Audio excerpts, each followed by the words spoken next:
Alien Instructor mocked her strength. One punch changed his mind. Part 1. The transport shuttle touched down on Platform 7 of the Galactic Defense Academy with barely a whisper. Sarah pressed her face against the small window, watching as the massive station came into view. It was her first time seeing the Academy in person, though she had studied every available file about it during the 6-month journey from Earth. The station was enormous, easily 10 times the size of anything humans had built in space. Rings of metal and crystal rotated slowly around a central core that glowed with soft blue light.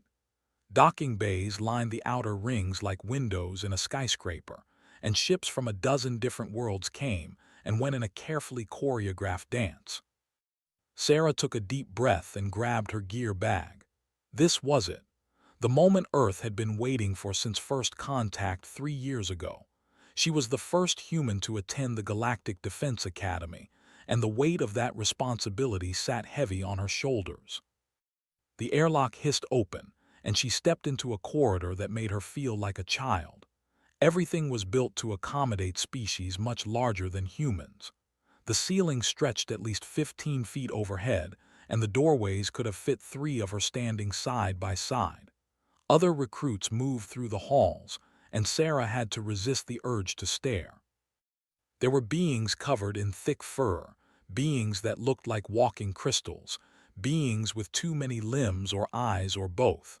One creature slithered past on what might have been a tail, its upper body swaying 8 feet above the ground. None of them paid her much attention, though a few glanced down at her with what might have been curiosity. Sarah followed the glowing markers on the floor that led to the recruit processing center.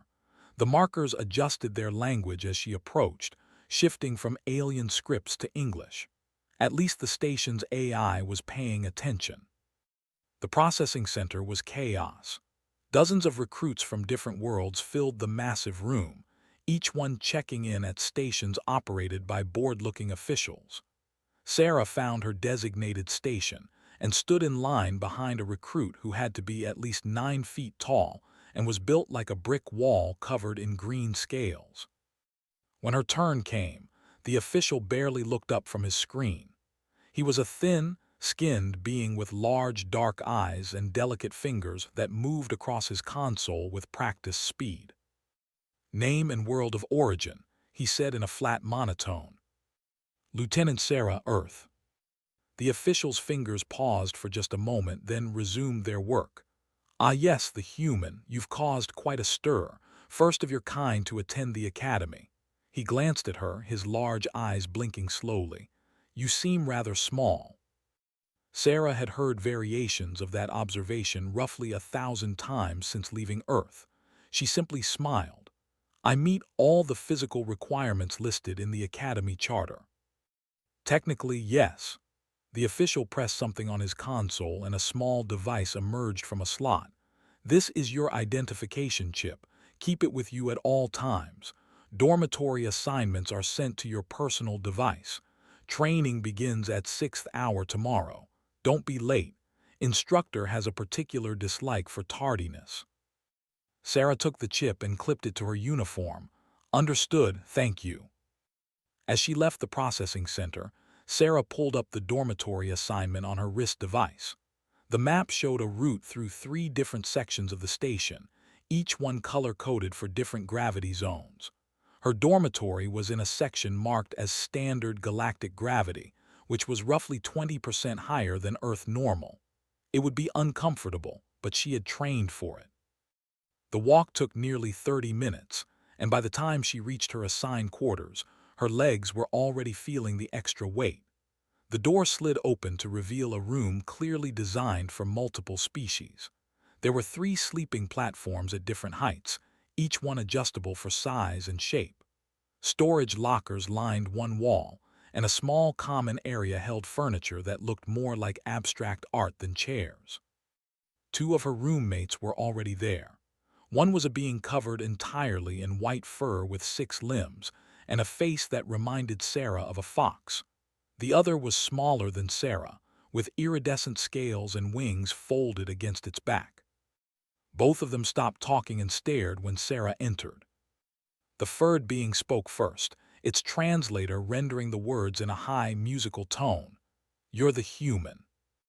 "I am," Sarah set her gear bag on the unclaimed sleeping platform. "Sarah, Earth." The furred being said, gesturing to itself. "From the system. This is from the crystal cluster." The scaled being with wings bobbed its head in what might have been a greeting. "We heard a human was coming. You're much smaller than the rumors suggested." Sarah had to laugh at that. What were the rumors?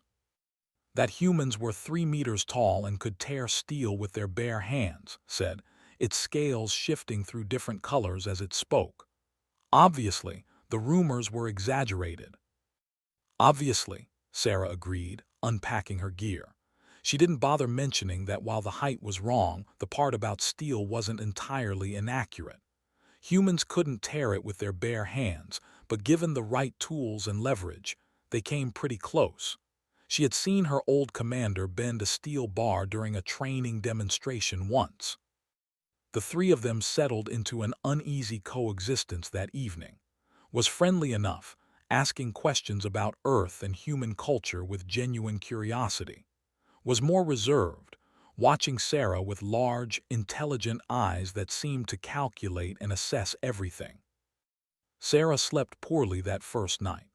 The extra gravity made her body ache, and the sleeping platform was designed for species with different anatomy.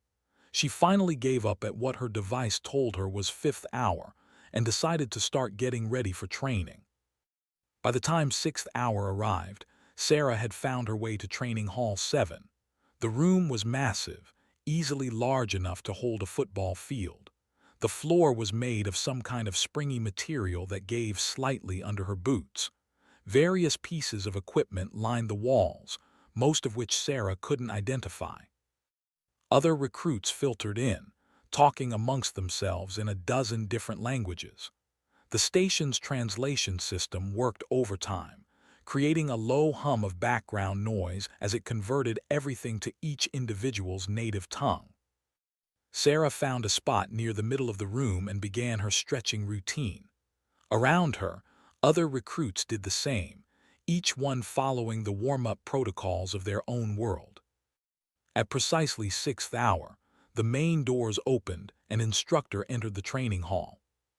Sarah had seen pictures of during her briefings, but nothing had prepared her for the reality. Stood at least 12 feet tall, his body covered in thick chitinous plates that looked like natural armor. He had 4 arms, each one ending in 3-fingered hands that could probably crush her skull without effort. His head was vaguely, with 4 eyes arranged in a square pattern and mandibles that clicked when he moved. The Instructor walked to the center of the hall, and the casual chatter died instantly. When he spoke, his voice was deep and resonant, carrying easily across the massive space. "I am Sergeant, and for the next 12 cycles, I will be your primary combat instructor. Some of you will graduate from this program. Most of you will not." His 4 eyes swept across the assembled recruits, lingering on each one for a moment. Combat is the oldest art form in the galaxy. Every species learns to fight to defend themselves, to conquer their enemies. But there is a difference between fighting and combat mastery. He began to pace, his 4 arms gesturing as he spoke. "You come from different worlds, different evolutionary paths. Some of you evolved as predators, some as prey, some as something in between. These differences matter. They shape how you think, how you move, how you fight." Stopped packing and turned to face the recruits directly. "I will assess each of you individually to determine your baseline capabilities. Then we will work to maximize your potential within the limits of your biology." He pulled up a holographic roster that floated in the air before him. Names appeared in various scripts, translating automatically for each viewer. "When I call your name, step forward for assessment." The first recruit was one of the massive green-scaled beings Sarah had seen at processing. They stepped into a marked circle on the floor and put it through a series of tests. Lift this weight. Strike this target. Demonstrate your species' natural combat stance. The performed admirably, lifting weights that had to be well over a ton, and striking a reinforced target hard enough to make it ring like a bell. Acceptable, said. You have the raw power typical of your species. We will work on technique and speed. One by one, recruits stepped forward. Each one demonstrated their abilities while watched and made notes on his holographic display. Some were strong, some were fast, some had natural weapons like claws or venomous spines. Then called out a name that made Sarah's stomach tighten. Sarah Human. The other recruits turned to look at her. Sarah could feel their eyes tracking her as she walked to the assessment circle. Next to beings who stood 8 or 10 or 12 feet tall, she knew exactly how she looked. Small, weak, fragile.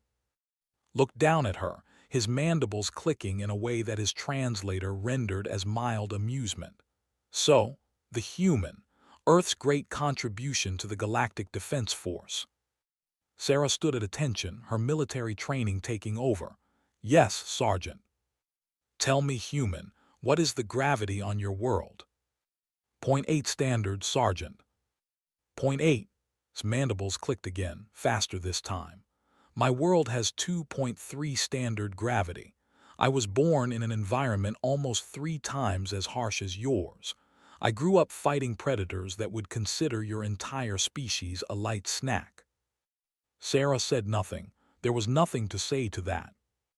And yet, continued, Earth's government insisted that humans be allowed to attend this academy. They claimed you had special qualities that would make you valuable to the Defense Force.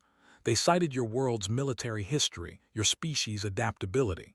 He leaned down slightly, bringing his head closer to her level. I see no evidence of these special qualities. I see only a small, fragile being from a gentle world. Around the room, other recruits shifted uncomfortably. Some looked away. Others watched with open curiosity. Sarah kept her eyes forward, her expression neutral. Permission to speak, Sergeant. Straightened back to his full height. I don't need to hear excuses or explanations. I need to see what you can do, so let's begin the assessment. He gestured to a set of weights on a nearby rack. Start with those. Lift what you can. Sarah walked to the weights and selected one that was marked at roughly twice her body weight. She lifted it smoothly, holding it at shoulder height. Is that all? Asked. Sarah set down the weight and selected a heavier one. This one was nearly 3 times her body weight, and she had to brace herself properly, but she managed to lift it. Adequate for your size, said dismissively. Now the striking test. Hit the dummy with your full strength. He pointed to a training dummy that stood in the center of the assessment area.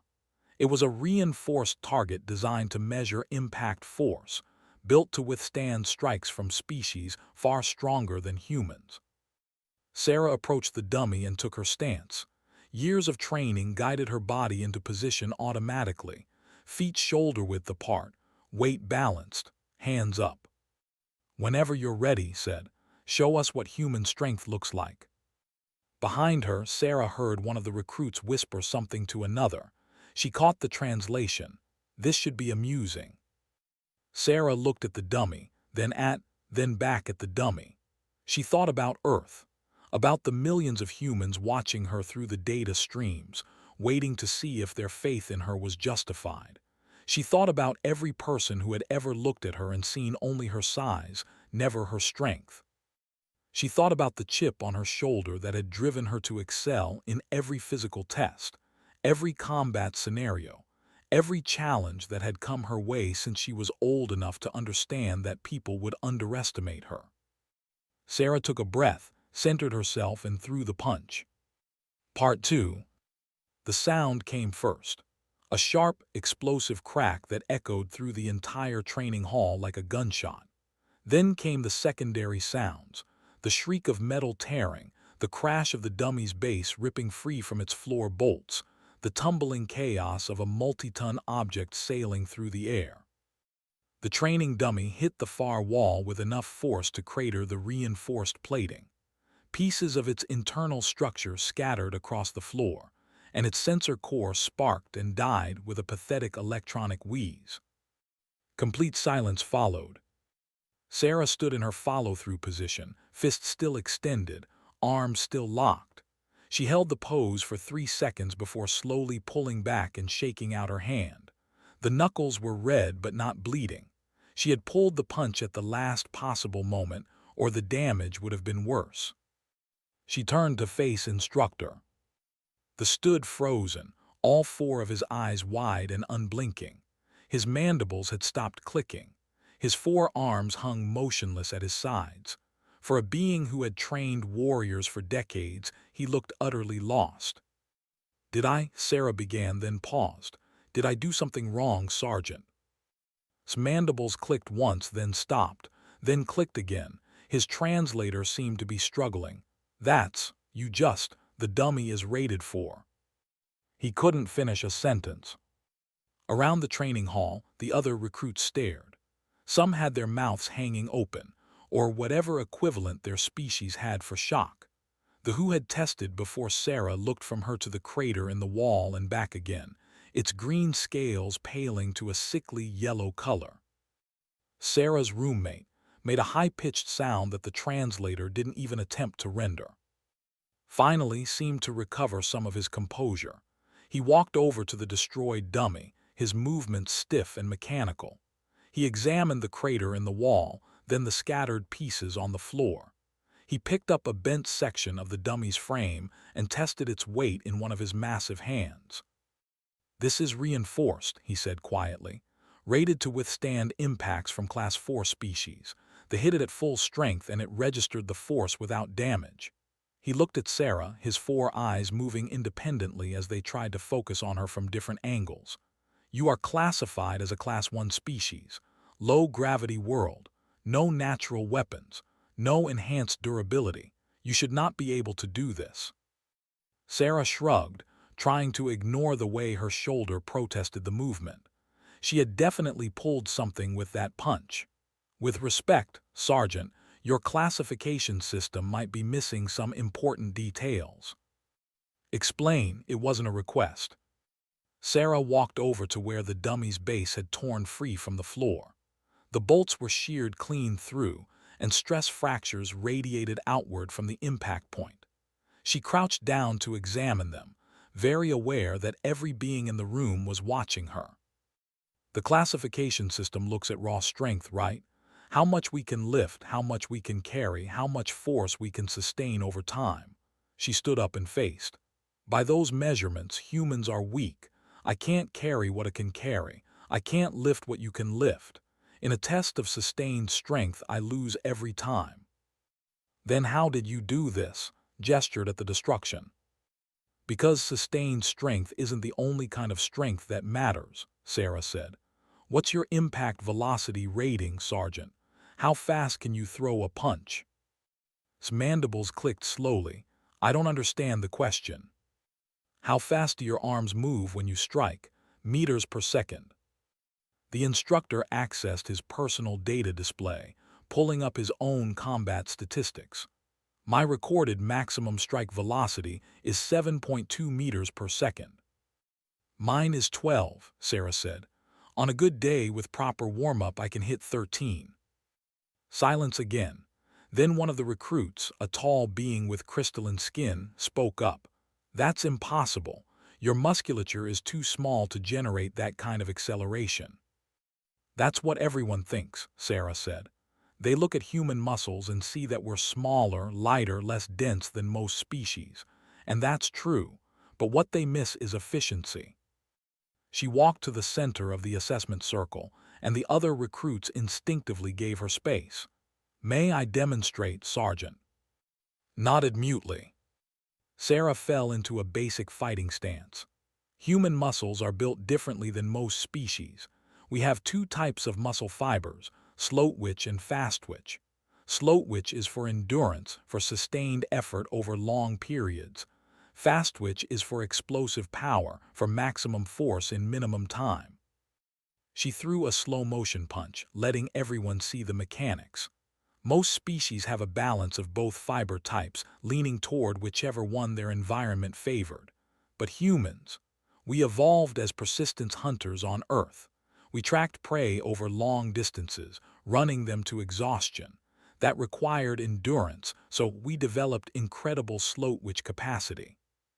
She reset her stance. But we also evolved to kill that prey once we caught it, and our prey was often bigger and stronger than us. So we developed the ability to deliver enormous amounts of kinetic energy in a single strike. That required fast-twitch muscle fibers, lots of them, densely packed and efficiently arranged. Sarah pointed to her shoulder. The human shoulder joint has the greatest range of motion of any joint in the galactic database, 360 degrees of rotation. That range of motion allows us to wind up our strikes, building velocity through a longer arc of movement. She demonstrated, rotating her arm in a complete circle. Several recruits made sounds of discomfort at the unnatural-looking movement. Our tendons and ligaments are also unique. They store elastic energy during the wind-up phase, then release it during the strike. It's like a spring mechanism built into our biology. She smiled slightly. Evolutionary efficiency at its finest. Had been listening with the intense focus of someone having their fundamental understanding of reality challenged. So you're saying that humans are specialized strikers, ambush predators? Essentially, yes. We're not built to wrestle or grapple with larger prey. We're built to hit it once, very hard, and end the fight immediately. Sarah gestured to the destroyed dummy. That's what Earth's evolutionary pressure selected for. Speed and power over a short duration, rather than sustained strength. The instructor walked slowly around her, examining her from different angles like she was a particularly interesting puzzle. What about bone density? Surely striking with that much force would shatter your hand. It would if our bones weren't adapted for it. Human hand bones are denser than most people realize, and they're arranged in an arch structure that distributes impact force. When we make a proper fist, the bones lock together in a way that turns our entire hand into a solid striking implement. She demonstrated, making a fist and holding it up. It's not as hard as a natural armor, but it's hard enough. "Show me again," said suddenly. "The punch, slower this time, I want to see the mechanics." Sarah nodded and moved back to a ready position. She went through the motion in slow motion, calling out each phase. Weight shifts to the back foot, building potential energy. Hips rotate, multiplying the force. Core muscles engage, transmitting that force up the kinetic chain. Shoulder rotates through its full range. Arm extends, engages for final acceleration. Impact. She stopped just short of the air, but even with the controlled motion, the speed at the end was visible. Her fist simply disappeared for a fraction of a second, the movement too fast to track. "Incredible," breathed from the crowd. "It's like a biological." "That's actually a good comparison," Sarah admitted, though less powerful and with a much shorter range. Continued to circle her, his earlier dismissiveness completely gone. Now he looked at her the way a weapons specialist might examine a new piece of equipment. What are the limitations? There must be limitations. Of course, we can only maintain maximum striking power for a few strikes before our muscles fatigue. Our recovery time is measured in seconds, not milliseconds like some species, and we're absolutely terrible at grappling with larger opponents. Sarah counted off the points on her fingers. We also injure easily compared to armored species. No natural armor means we have to rely on technique and training to avoid damage. But in a pure striking contest at close range with proper technique, trailed off.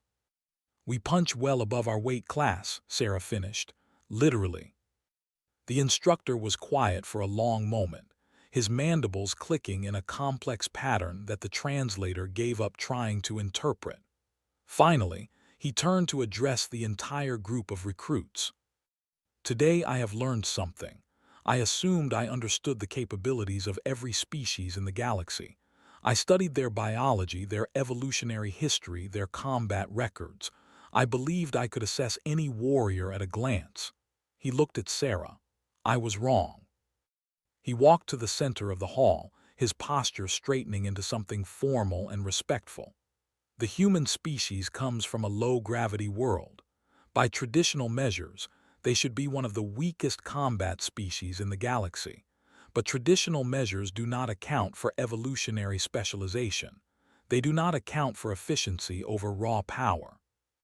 Gestured at the destroyed dummy and the crater in the wall. What you have witnessed today is the result of millions of years of evolutionary pressure creating a species optimized for a very specific type of combat. Humans are precision strikers. They are biological examples of the principle that sometimes velocity matters more than mass. He turned back to Sarah. I owe you an apology, Lieutenant. I judged you based on appearance and assumptions. That was wrong. Sarah came to attention. No apology necessary, Sergeant. You couldn't have known without data. But I should have approached the assessment without preconceptions. That is my failure, not yours. His mandibles clicked once sharply, and I will correct that failure starting now. He pulled up his holographic display and began making rapid notes. All recruits, new training protocol. We will incorporate human striking techniques into the standard curriculum. Lieutenant will demonstrate these techniques, and you will all learn them. Several recruits exchanged nervous glances. The spoke up hesitantly. Sergeant, no disrespect intended, but will these techniques work for species with different physiology? That is an excellent question, said. Lieutenant, will they? Sarah considered it. Some techniques will translate better than others. The basic principle of maximizing kinetic energy through proper mechanics should work for any species with jointed limbs, but the specific implementation will need to be adapted. She looked at Your species has incredible raw power. If we can teach you to apply that power with human-style velocity and technique, you would be devastating in close combat. The scales shifted from yellow back to their normal green. That sounds promising. Excellent, said. Then we will begin immediately. Lieutenant, take the center position. You will lead the first demonstration. Sarah walked to the center of the hall, suddenly very aware that she had just become the focus of everyone's attention. The instructor who had mocked her fragility was now asking her to teach the entire class. She caught eye in the crowd. Her roommate's expression was unreadable, but there was a new wariness in the way the furred being watched her. Right, Sarah said, falling into the teaching mindset she had developed during her years training new recruits on Earth. Let's start with the basics, stance and weight distribution. If your foundation is wrong, everything else falls apart. For the next 2 hours, Sarah led the recruits through fundamental striking mechanics. She demonstrated proper fist formation for species with hands similar to humans. She showed them how to rotate their hips and shoulders to add power to their strikes. She explained the concept of following through versus pulling back, and when to use each technique. Some of the recruits picked it up quickly. Others struggled with movements that their bodies weren't naturally designed for. But all of them tried and watched everything with intense focus, making notes and occasionally asking questions. By the end of the session, Sarah's voice was hoarse and her body ached from demonstrating techniques in the higher gravity. But she felt something she hadn't felt since leaving Earth: useful, valued, like she was contributing something real to the galactic community. As the session ended and recruits began filtering out of the training hall, approached her. That was well done, Lieutenant. You have teaching skills beyond your combat abilities. Thank you, Sergeant. I trained new recruits for 3 years on Earth. It's familiar territory. His mandibles clicked thoughtfully. I would like to request a private demonstration tomorrow before standard training hours. I want to understand human combat techniques more thoroughly. Would you be willing? Of course, Sergeant. Good. He paused, then added, and Lieutenant, I meant what I said earlier. I judged you unfairly. That won't happen again. Sarah smiled. Everyone makes assumptions, Sergeant. What matters is what you do after you realize they're wrong. As left the training hall, Sarah remained behind for a moment, looking at the destroyed dummy and the crater in the wall. physical evidence that humanity belonged here, that they had something valuable to contribute to the galaxy. She allowed herself a small moment of pride, then headed back to her quarters. Tomorrow would bring new challenges, new chances to prove herself. But today had been a good start. Part 3. Sarah arrived at Training Hall 7 before sunrise, station time. The lights were dimmed to simulate early morning, and the vast space felt different in the quiet, more intimate somehow, despite its size. Sergeant was already there, running through combat forms with smooth, practiced movements. He noticed her and stopped. "Lieutenant, punctual, good." "Old habit, Sergeant." Sarah set down her gear bag and began stretching. The extra gravity was getting easier to manage, but her muscles still protested first thing in the morning. Watched her stretch with open curiosity. "Your flexibility is remarkable. Most species have fixed ranges of motion in their joints. Humans are generalists. We're not the best at any one thing, but we're adequate at almost everything." Sarah rotated her shoulder through its full range, feeling the joints pop. "Our bodies adapt to whatever we ask of them. It's probably our most useful trait." "I've been reading the files Earth submitted about human military history," said. "Fascinating and horrifying in equal measure. Your species has been in a state of near-constant warfare for your entire recorded history." Sarah paused mid-stretch. "That's not exactly something we're proud of." "Perhaps not, but it has shaped you in ways that other species weren't shaped. Most galactic species reached a certain level of technological development and stopped fighting amongst themselves. But humans," his mandibles clicked, "you kept fighting. You developed more efficient weapons, better tactics, more effective training. You turned war into a science." "We didn't have much choice," Sarah said quietly. "We were stuck on one planet with limited resources and too many different cultures competing for them. Fighting was often the only option we could see. And now you bring that expertise to the galaxy. Move to the center of the hall. Show me, not a demonstration for students. Show me how humans actually fight." Sarah joined him in the center. "Are you sure? I don't want to accidentally injure you." The mandibles clicked in what she was learning to recognize as amusement. "I appreciate the concern, but I assure you my species' armor is quite durable. Besides, I need to understand your combat style if I'm going to train others in it." "All right, but we'll start slow and build up. Deal?" "Agreed." They began with basic exchanges. Sarah threw controlled strikes while defended, his four arms giving him a defensive advantage that was difficult to overcome. But Sarah had trained against multiple opponents before, and she adapted quickly, looking for openings in his guard. "Your eyes," observed. "You're not watching my hands. What are you watching?" "Your center of mass. Your hands can feint and misdirect, but your body has to move to generate power. If I watch your core, I can predict where the real attacks are coming from." They continued, gradually increasing speed and intensity. Sarah landed a few light hits on his armor, feeling out where his natural plating was thickest and where the joints were vulnerable. "You're probing for weaknesses," said. "Always, every opponent has them, even you." "And what weaknesses have you found?" Sarah grinned. "Your knee joints have less armor than the rest of you. Your lower left arm is slightly slower than the others, probably an old injury, and you favor your right side when you pivot." Stopped, all four eyes widening. "That's accurate. How did you determine all that in just a few minutes?" "Pattern recognition. Humans are very good at spotting patterns, especially in movement. We had to be. When you're hunting prey that's faster and stronger than you need to spot any advantage you can find." "Remarkable," reset his stance. "Continue, but this time I won't hold back as much." The next exchange was faster, harder. Four arms came at Sarah from multiple angles simultaneously, and she had to use every bit of her speed and reflexes to avoid being overwhelmed. She ducked under a high strike, stepped inside his reach, and drove her palm into his thorax with controlled force.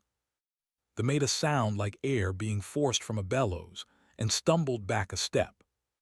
"Are you all right?" Sarah asked immediately. "Yes, yes," waved one hand dismissively. "You knocked the wind from my respiratory system. I didn't expect that. The force was considerable. Palm strikes let us transfer more energy into soft targets. Fists are better for hard surfaces, palms for anything with give to it." Sarah demonstrated the difference. "Humans have a lot of techniques for different situations. We had thousands of years to develop them." They continued sparring, and Sarah showed him more techniques. Elbow strikes for close range, knee strikes for when hands were occupied, low kicks to disrupt balance, grappling techniques designed not to overpower but to use an opponent's strength against them. "This is leverage-based combat," observed as Sarah demonstrated a throw that used his own momentum to flip him. "You're not trying to be stronger than your opponent. You're trying to make strength irrelevant." "Exactly. A 100-pound human can throw a 300-pound opponent if they understand leverage and momentum." Sarah helped him up. "We're ambush predators, remember. In nature, ambush predators don't fight fair. They stack every advantage they can before striking. And human military doctrine follows the same principle." "Pretty much. We call it force multiplication. One human with the right tools and tactics can be worth 10 or more in direct combat capability." Stood still for a moment, processing. "This changes everything. I need to completely revise my understanding of combat theory. Raw strength is not the determining factor I believed it was." "It's still important," Sarah said. With human techniques would be almost unstoppable. Your species with human techniques would be terrifying. Strength still matters, but technique and tactics matter more." "Teach me more." They spent the next hour going through advanced techniques. Sarah showed him how humans used environmental awareness, turning any object into a potential weapon. She demonstrated the psychological aspects of combat, how humans used feints and misdirection to create openings. She explained the concept of economy of motion, using the minimum movement necessary to achieve maximum effect. Absorbed everything with the focus of a dedicated student. He asked detailed questions, made extensive notes, and practiced each technique until he could replicate it with his own physiology. "Your species should be leading combat training for the entire Galactic Defense Force," he said finally. "This knowledge is too valuable to be limited to one academy class." "That's above my pay grade, Sergeant. I just go where they send me." "Perhaps, but I will be making recommendations to my superiors." His mandibles clicked decisively. "The galaxy needs to understand what humans bring to warfare, not just your tactics but your entire approach to combat." They took a water break, and Sarah's personal device buzzed with incoming messages. She glanced at it and saw dozens of notifications from other recruits, mostly requests for private lessons or questions about technique. "You've become popular," observed. "Not sure that's a good thing. Half these messages are probably from people who want to make sure I'm not planning to hit them." "Can you blame them? You destroyed a training dummy rated for species 3 times your size. That generates a certain amount of wariness." Sarah sighed. "I was trying to make a point, not scare everyone." "You did both, successfully." Accessed his own device. "The station's medical staff wants to know if they should adjust their emergency protocols for training accidents involving humans. Apparently, they're concerned about injury rates." "Tell them humans heal relatively quickly and have high pain tolerance. We'll be fine." "That's another concerning statement, Lieutenant." "Why?" "Because it suggests your species is accustomed to being injured in training." Sarah shrugged. "Pain is just information. It tells you when you've pushed too far or made a mistake. You learn from."